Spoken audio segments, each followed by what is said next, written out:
अस्सलामुअलैकुम। Welcome to IT success centre और आप एमएस एक्सेल 2016 पावर ट्रेनिंग की 5वीं वीडियो देख रहे हैं। लेसन 4 में हमने मैथमेटिकल ऑपरेटर्स डिस्कस किए थे, वहीं सेल रेफरेंसेस का इस्तेमाल भी हुआ था, जिसकी वजह से बहुत सारे सीखने वालों को सेल रेफरेंस समझ नहीं आया। सेल रेफरेंस एडवांस एक्सेल के आर्सेनल का बहुत अहम टूल है। इस लेसन में मैं आपको सेल रेफरेंस सिखाऊंगा। हम सेल रेफरेंस की दो निहायत अहम टाइप्स, नंबर 1 रिलेटिव रेफरेंस और नंबर 2 एब्सोल्यूट सेल रेफरेंस पढ़ेंगे। अगर आपने एक्सेल की इन बेसिक ट्यूटोरियल वीडियोस की अच्छी तरह प्रैक्टिस कर ली तो अगले लेसन्स में आपको कोई प्रॉब्लम नहीं होगी। तो चलिए शुरू करते हैं। लेसन 5 सेल रेफरेंसेस में मेरे पास यहाँ दो वर्कशीट्स हैं, एक रिलेटिव रेफरेंस और दूसरी एब्सोल्यूट रेफरेंस। तो रिलेटिव रेफरेंस को सिखाने के लिए मैं बहुत आपको एक इजी एग्जांपल दे रहा हूँ। अगर यहाँ पर मैं कंपनी नेम टाइप करता हूँ और यही कंपनी नेम मुझे सेल H14 में चाहिए, तो एक तरीका तो ये है कि मैं इसे कॉपी कर लूँ, H14 में पेस्ट कर दूँ। लेकिन अगर मैं यहाँ कोई तब्दीली करता हूँ तो H14 में कोई तब्दीली नहीं हुई, क्योंकि यहाँ कोई रेफरेंस नहीं है बल्कि सिंपल कॉपी पेस्टिंग है। और अब क्या करेंगे, अब की दफ़ा कॉपी पेस्टिंग करने की बजाय इस सेल का रेफरेंस देंगे H14 में, इक्वल साइन डालेंगे ट्रिगर करने के लिए और सेल को सेलेक्ट करेंगे D14, एंटर की प्रेस करेंगे कीबोर्ड पर।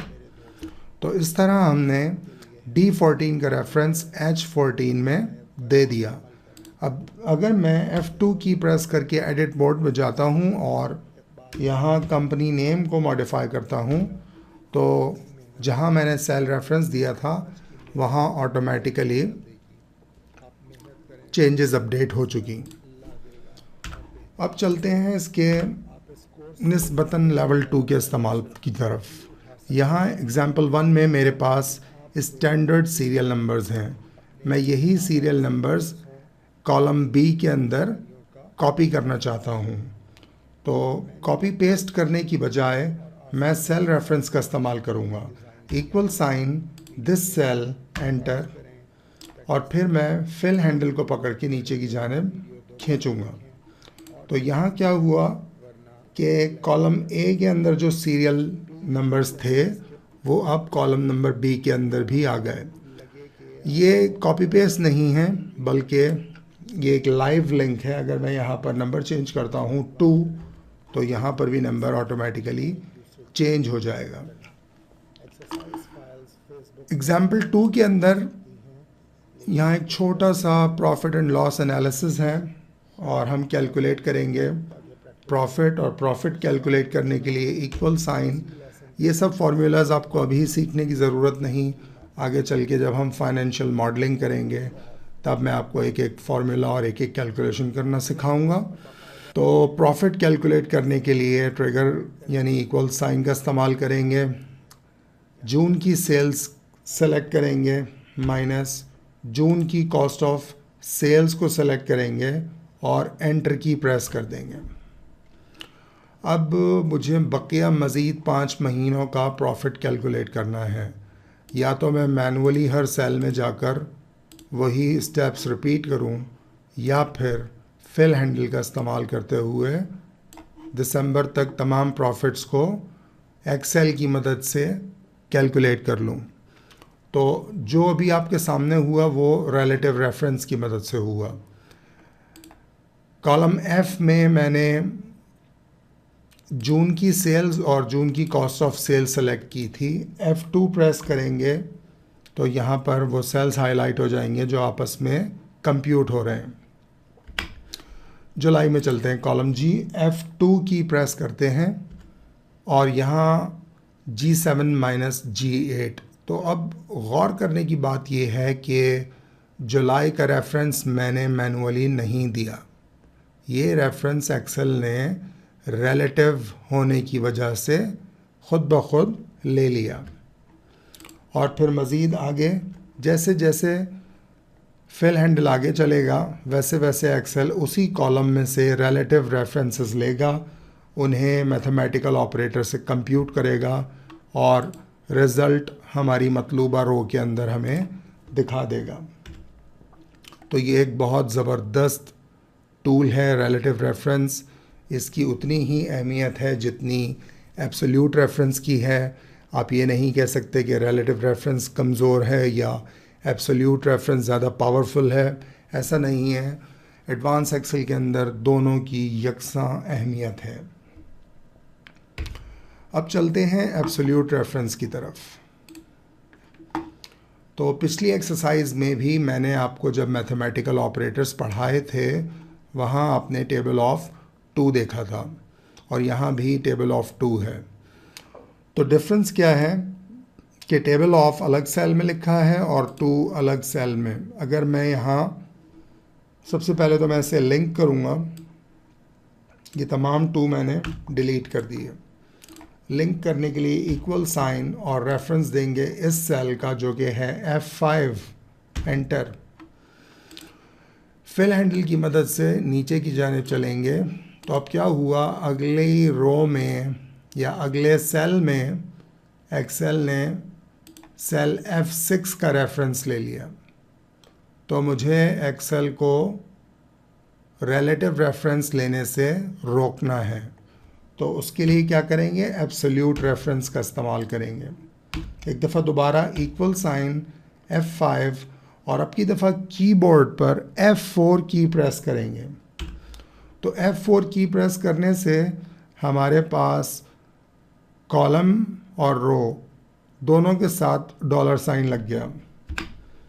इस डॉलर साइन को मैं आगे चल के एग्जाम्पल 2 में बेहतर एक्सप्लेन करूँगा। अभी फिल हैंडल की मदद से इसको फिल कर देते हैं। तो इन सेल्स में मैंने एब्सोल्यूट रेफरेंस का इस्तेमाल किया है। मैं यहाँ नंबर चेंज करूँगा टेबल ऑफ 3, तो यहाँ ऑटोमेटिकली टेबल ऑफ 3 और इसी तरह जो नंबर आप देना चाहें वो ऑटोमेटिकली अपडेट हो जाएगा। अब चलते हैं एग्ज़ाम्पल नंबर 2 की तरफ। एग्ज़ाम्पल 2 में मेरे पास 2 रोज़ हैं। मैं इनको ज़रा बोल्ड कर दूं ताकि आपको ज़्यादा बेहतर तरीके से समझ में आए। तो मैंने यहाँ फार्मूला दिया कि एक्सेल I6 को मल्टीप्लाई करो H6 के साथ, एंटर की प्रेस कर देंगे और फिर मैं इस फिल हैंडल को लेके नीचे की तरफ चला और एक्सेल ने मुझे पता नहीं क्या एनॉर्मस नंबर्स दे दिए। मुझे कोई आइडिया नहीं कि ये एक्सेल किस किस्म के रिज़ल्ट्स दे रहा है। मैं तो सिंपल ये चाहता था कि ये 1 इस पूरी रो से मल्टीप्लाई हो और इस कॉलम में इसका जवाब आए, फिर 2 का जवाब यहाँ आए, फिर 3 का रिज़ल्ट यहाँ आए, 4 का रिज़ल्ट यहाँ आए, so on and so fourth. लेकिन इस वक्त एक्सेल ने रिलेटिव रेफरेंस का इस्तेमाल करते हुए अजीब से रिज़ल्ट्स दिए हैं जो कि मुझे बिल्कुल नहीं चाहिए, इसलिए डिलीट की प्रेस करके मैं इन्हें ख़त्म कर रहा हूँ। सेम फार्मूला दोबारा, इक्वल साइन दिस सेल। अब की दफ़ा एक्सेल को पाबंद करेंगे कि एक्सेल कुछ भी हो कॉलम H को नहीं छोड़ना। F4 प्रेस करेंगे एक दफ़ा और यहाँ पर अब डॉलर साइन लग गया कॉलम हेडिंग के साथ, मल्टीप्लाई करेंगे और फिर ये सेल सेलेक्ट करेंगे। F4 की प्रेस करके एक्सेल को बताएंगे कि एक्सेल तुमने रो नंबर 5 को नहीं छोड़ना। फिल हैंडल, तो एक्सेल ने रो नंबर 5 नहीं छोड़ी।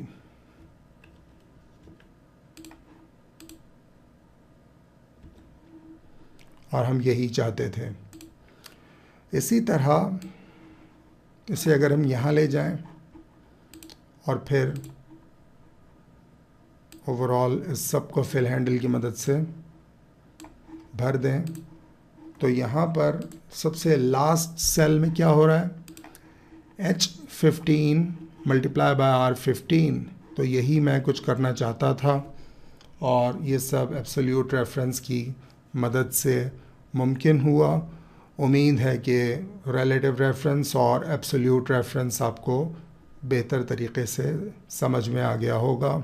लेसन 5 में मैंने सेल रेफरेंस और फिल हैंडल का जो इस्तेमाल सिखाया उसकी खूब प्रैक्टिस करें। सेल रेफरेंस और फिल हैंडल पर महारत हासिल करके आप भी माइक्रोसॉफ्ट एक्सेल के पावर यूज़र बन सकते हैं। इस लेसन से मुताल्लिक़ कोई सवाल पूछना हो तो इसी वीडियो के नीचे कमेंट करें या फेसबुक ग्रुप में पूछें। अगर ये वीडियो अच्छी लगी हो तो ज़रूर लाइक करें और अपना कीमती फ़ीडबैक भी दें। इसके साथ ही इजाज़त चाहूँगा। इंशाअल्लाह अगले लेसन में मुलाकात होगी। अल्लाह हाफ़िज़।